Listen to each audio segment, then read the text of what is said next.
Today, in the darkness you see me in, I'd like to discuss the final nail in the coffin of the dollar menu, a beloved institution from my childhood. Rest in peace. Started by, in my opinion, McDonald's, but I think technically, according to the internet, it was Burger King had a 99-cent Whopper.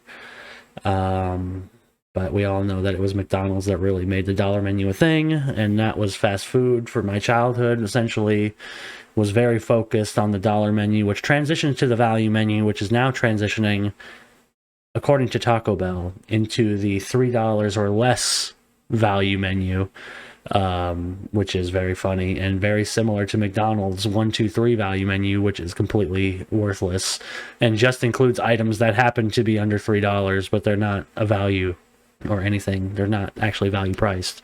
That's just their prices are under $3, and it's like three things, at least by me. The 1, 2, 3 menu at McDonald's is hilarious. It's like a cheeseburger and a McChicken and like a small soda and a fry. You could technically get all of those for under $3 each, but that's not a deal. And that's kind of the same thing that Taco Bell's doing right now.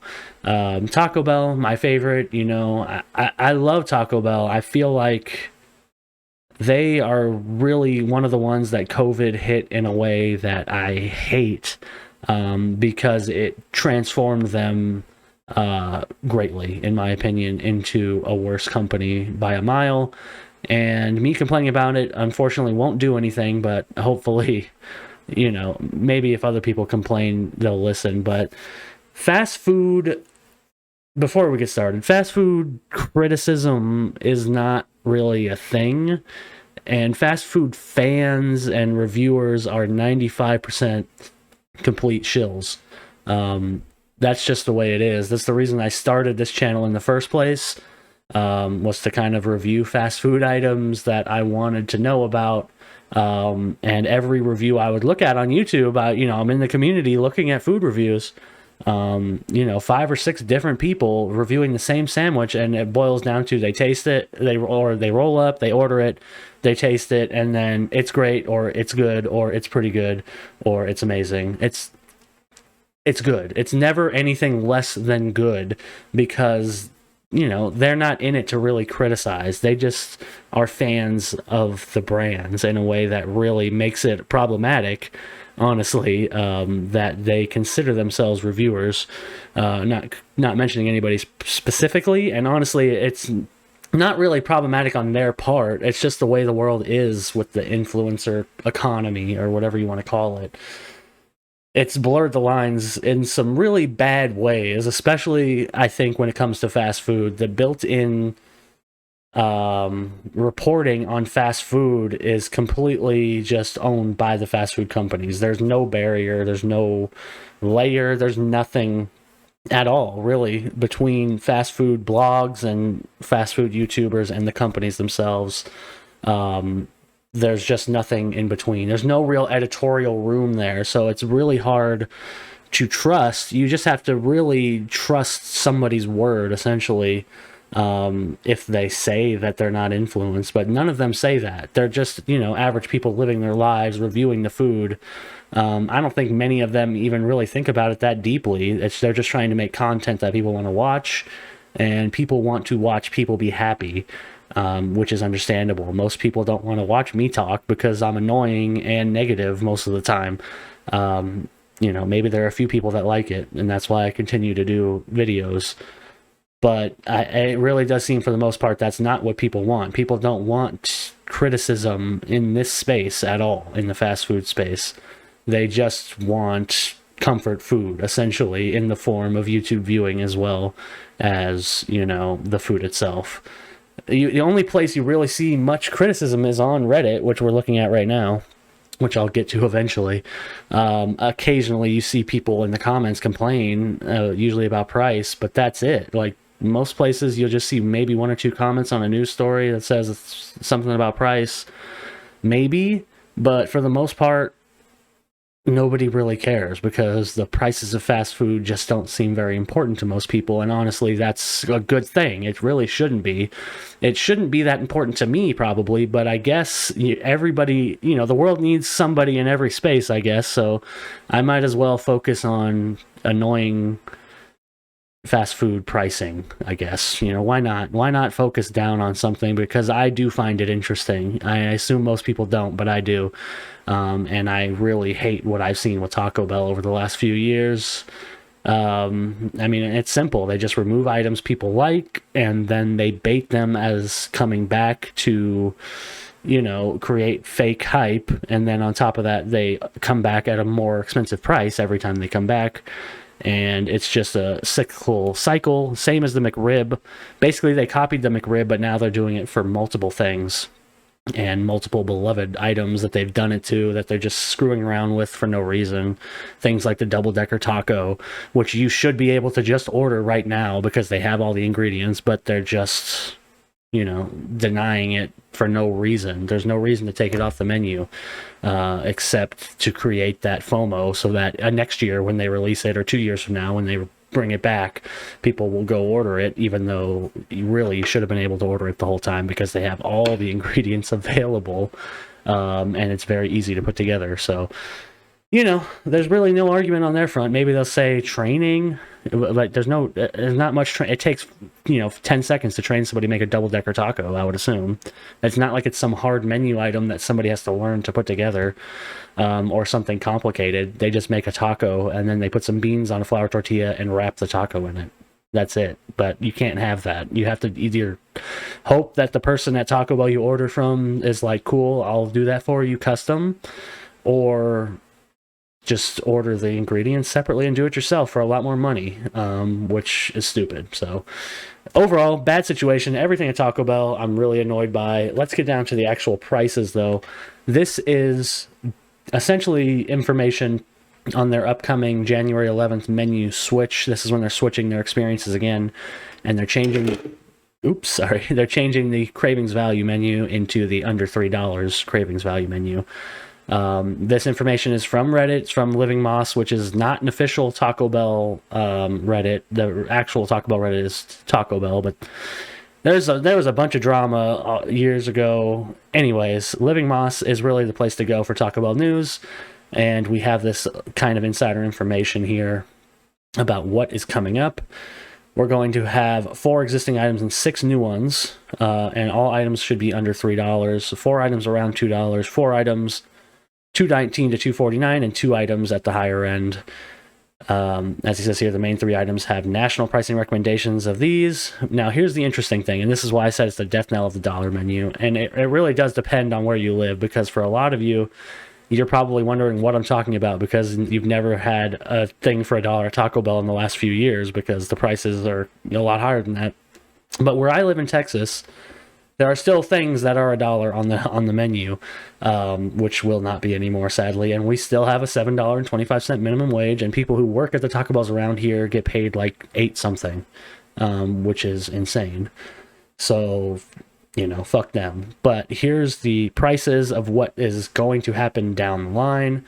As it says here, I guess they're going to implement these prices for everybody, and franchises can't really mess with them too much. They have to stay under $3. Anything above $3 will be rolled back to $2.99 on 111, but I don't know if that means they can just change it back after that.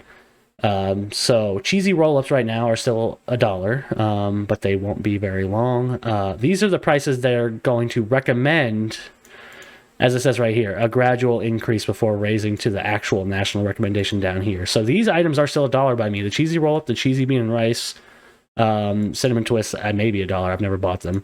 And actually, spicy potato soft taco is $1 still around me. So I can expect on January 11th to see these new prices of $1.19, $1.29, and $1.49 for the cheesy bean and rice, which is what, that's the one that really hurts me, because the cheesy bean and rice, I feel like, is the one institution that's been relied upon in the last few years of Taco Bell, but after they've completely gutted the Cravings menu from what it used to be, after the removal of the mini quesadilla and then the mini chicken quesadilla, And you know, it's gone on and on. They've cut and cut and destroyed, and the cheesy bean and rice burrito has always been there for me personally, and it's always been $1, which is really useful because I would usually buy a box, like a $5 box, and then get 2 cheesy bean and rice burritos to have later, because they're $1. But now we can't have that anymore, and I refuse. I refuse. So we got some new items coming. Nacho Crunch Double Stack Taco. Not exactly sure what that means. I think it might be like the double layer burrito, in that it's going to have a tortilla. I think it's like the tortilla with cheese around the shell. I'm assuming that's what this is going to be for $1.99. Okay, classic stacker, not sure either. I think stackers at Taco Bell used to be like little quesadillas that they would fold into little triangles, which were actually pretty good, but those are going to be $2.19. 3 cheese chicken flatbread melts, $2.29. Cheesy Fiesta potatoes. Now this one really stands out to me because I actually like the Fiesta potatoes from Taco Bell, and I like the cheesy Fiesta potatoes, but I never order them because they're already $2.50 by me, and I don't understand what is going on with the potatoes and why they're so pricey of everything there. And you can see these are actually food costs of what it is expected to cost the stores is the first number, and then this is the actual price they're going to sell it for. And the biggest disparity is with the cheesy Fiesta potatoes. So any franchise owners in Texas who own Taco Bells, stop, lower this price, please, because I just want some cheesy Fiesta potatoes. And put pintos and cheese back on the menu for cheap. Thank you. And now here's another devastating thing. Right now we have the chicken, I don't know if it's called a chicken enchilada burrito. It's not now. It's a chicken ranch burrito, I believe, a grilled chicken ranch burrito, which is actually pretty good, and it's $2, and that's going to be replaced by this chicken enchilada burrito. And we're going to lose the current beef burrito we have, which is actually really good, which is $2, and get replaced with a cheesy double beef burrito for $2.79. But we all know double is never true, so basically it's a 79-cent price increase. And then loaded beef nachos, which is finally actually a good addition after they took the nachos off of the Cravings Value menu that they had on them for $1, the simple nachos with just beans and red sauce that they took off, again, just because they hate everybody, I guess, and now they're going to put loaded beef nachos. Now, overall, I don't think that this change is necessarily bad. I don't think these prices are that bad. I just regret that this is how the dollar menu goes out, because Taco Bell was really the only holdout after it was dropped. The 5 for $5 from Arby's, RIP, the dollar menu, 99-cent menus, everything, 2 for $3s, 2 for $2s, all that good stuff you just can't get anymore. And this is really the end. Taco Bell has signaled to the world that this is the end. Value now means $3 or less. They skipped, that's the interesting part. They skipped raising the prices. I mean, in some cases, they only are raising them by 29 cents or whatever. But they're trying to skip raising them slightly by making new items that are slight variations for more money and trying to kind of trick people. At least that's my opinion of the whole thing. Instead of directly raising a price, like with this chicken enchilada burrito, they introduced this new chicken burrito for $2.49 and get rid of the old $2 one. So technically it's a new item, but they're really just trying to raise the prices in a way that hopefully people won't notice. But people notice, mainly me. So that's my thing. I don't like the kind of subtle mind games of it, but I guess that's just what it means to be in a business in this world. So what can I say? I had a couple notes. I'm looking at them now. That's why I'm not looking at the camera. Let's see. What did I write? Most fast food fans are shills. That's true. Important to me, minor in the grand scheme. That's true. Doesn't respect customers. Very true. Milking every penny, minor changes, major price difference. I just explained that. Man, I'm really good at this. Let me show you what I wrote because I'm a genius. All right. End of Cravings Value menu. McDonald's 1, 2, 3 menu essentially the same thing, which is true. They skipped, this is what I was trying to get to. They skipped the $1.25 store method, which is now the Dollar Tree is a $1.25 tree, which doesn't really make sense. But they had dollar built into their thing and they wanted to raise prices, so they did. And everything's just $1.25 now, and that's just the way the world works. But it's almost respectable compared to the way that they majorly increase prices in fast food and expect people to just eat it. You know, an increase from $1 to $1.25 after how many years in business, I guess, is a little bit more fair, even though I don't think you should care, because Dollar Tree is a horrible company, and I think either Family Dollar or Dollar General is with them, and they're all bad. All three of those companies are horrible companies, so fuck them. But, you know, at least they're a little bit better, maybe, on price. But maybe I shouldn't even say that. You know what? Just forget I said that. And then let me read my magnum opus here. Pizza Hut, parent company of Taco Bell Yum Brands. This has nothing really to do with the other things. I was just thinking about this while I was making this video. Blamed minimum wage raise move was already in the works, just moving to DoorDash, which is already a scam, so you can get colder pizza later than ever before, while still paying delivery fees, so Pizza Hut can put your order through a DoorDash computer. Congrats. Not really very well written, but it was supposed to be verbatim, and I'd make it, I'd read the notes. These are supposed to be notes that I would actually talk about. But I think for the most part, this gets it across. Recently, Pizza Hut in California specifically said, hey, they're raising the minimum wage to $20, so we're going to get rid of all of our delivery drivers. When in reality, Pizza Huts around the nation have gotten rid of delivery drivers. Many pizza stores around the nation have gotten rid of delivery drivers. Many people have already noticed this. They put orders through to DoorDash or Uber Eats or Grubhub or whatever. And you end up with way worse service for the same price, which is what they were going to do anyway, because it saves them money versus what they pay now. Even paying a driver $10 an hour, it saves them money to just hand it off to DoorDash, who doesn't even pay that really to their drivers when you consider all the maintenance costs and everything else. There are many videos that go over that, but the actual costs are passed to the Uber driver and not to anybody else.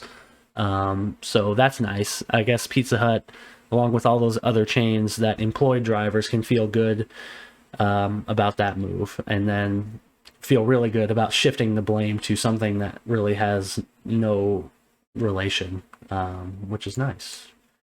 Good PR move, Pizza Hut. Good PR move, Yum Brands. Congratulations. The end.